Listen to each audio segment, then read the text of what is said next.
नमस्ते, मैं हरीन यादव। आप सब बीच में मैं एक गीत लेकर आया हूँ, नाच गीत। मेरा गीत कैसा लगा आप सब कमेंट में ज़रूर बताना। अच्छा लगे तो लाइक करना, सब्सक्राइब करना, शेयर करना। ये पुराना गीत है, नाची करके आप सब बीच में लेके आए हूँ। उरे लिया बैरन पिया काली है जाय हो, रे लिया बैरन, रे लिया बैरन पिया काली है जाय हो, रे लिया बैरन, रे लिया बैरन पिया काली है जाय हो, रे लिया बैरन।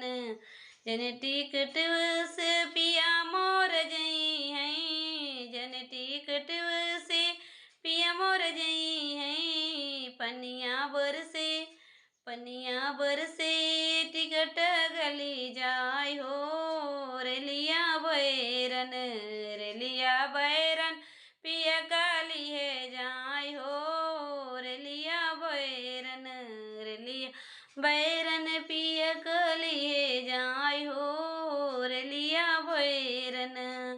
जौन शहरवा में पिया मोर जई हैं, जौन शहरवा में पिया मोर जई हैं, पिया मोर जई हैं, ओ पिया मोर जई हैं।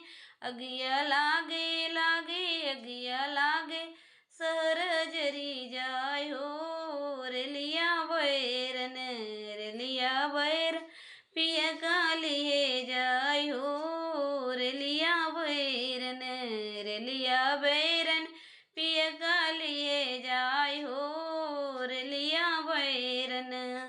जन साहिबक पिया मोर नौकर, जन साहिबवा के पिया मोर नौकर, पिया मोर नौकर हो, पिया मोर नौकर।